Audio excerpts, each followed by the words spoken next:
Konnichiwa मिनासान Japanese भाषा day 6 स्वागत छ सबैजनालाई।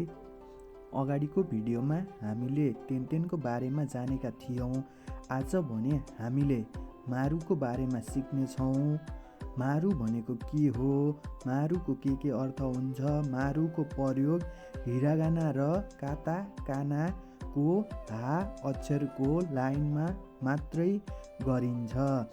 यसको प्रयोग पश्चात उच्चारणमा पनि परिवर्तन आउँछ।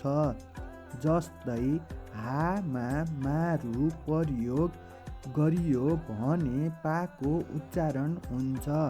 जस्तै हा मारु लगाइसकेपछि पा हुन्छ, हि मारु प्रयोग गरेपछि पि हुन्छ, फु मारु प्रयोग गरेपछि पु हुन्छ, हे मारु प्रयोग गरेपछि पे हुन्छ, हो मारु प्रयोग गरेपछि पो हुन्छ। मारु भनेको गोलो जिरो हो। जापानी भाषामा मारुलाई ठिक पनि भन्ने गरिन्छ। भन्नाले कुनै उत्तरको सही जवाफ भन्ने सन्दर्भमा मारु भनेको ठिक हो। बाचु भनेको फेरि बेठिक हो। यो चाहिँ बाचु भनेको बेठिक भयो, मारु भनेको ठिक भयो। भन्नाले कुनै उत्तरको सही जवाफ भन्ने सन्दर्भमा मारुलाई ठिक भनिन्छ, बाचुलाई बेठिक भनिन्छ।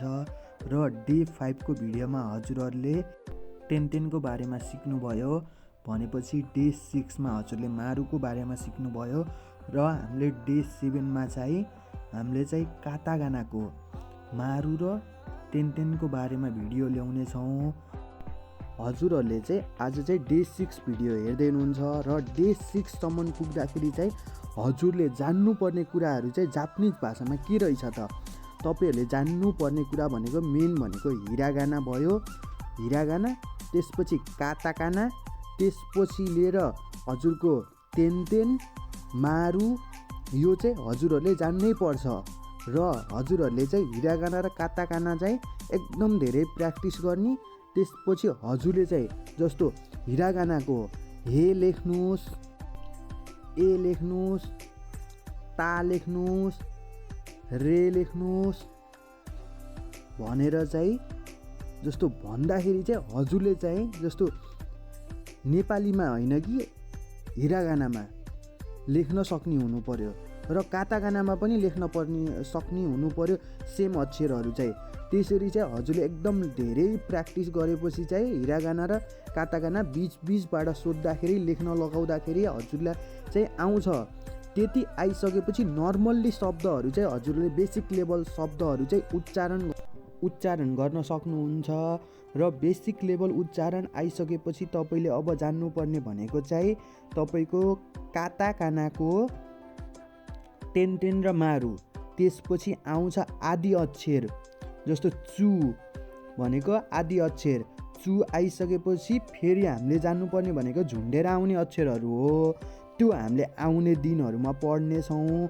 र हजुरले काताकाना र हिरागाना एकदम धेरै प्र्याक्टिस गर्नुहोस्। जापानिज भाषा सजिलो पनि छैन, गाह्रो पनि छैन, सबैले पढ्न सकिन्छ। र हजुरहरू स्टुडेन्ट भिसा, डिपेन्डेन्ट भिसा र हजुरको working visa, SSW visa, bachelor visa, यिनी भिसाहरूमा जाँदाखेरि हजुरहरूले N4 लेभलसम्म नेपालदेखि नै पास गरेर जानुभयो भने वहाँ गएर कामहरू पाउन एकदम सजिलो हुन्छ।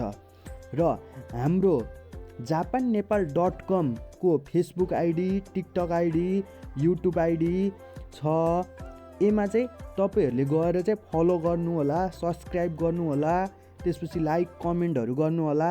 र हजुरलाई जापान र स्टुडेन्ट भिसा सम्बन्धी कुनै जानकारी या म कुन स्कुलमा अप्लाई गरौँ, कुन ठाउँमा अप्लाई गरौँ, कुन सिटीमा अप्लाई गरौँ भनेर हजुरलाई केही जानकारी लिन छ भने हजुरले japanepal.com को फेसबुक पेजमा गएर हजुरले फलो गरेर फेसबुक पेजमा मेसेज गर्नुहोला। मेसेज गरेपछि हामीले रिप्लाई गर्छौँ हजुरलाई। र यति भन्दै म पनि बिदा हुन्छु। आरिगातो गोजाइमास, माता आसिता मिनासान।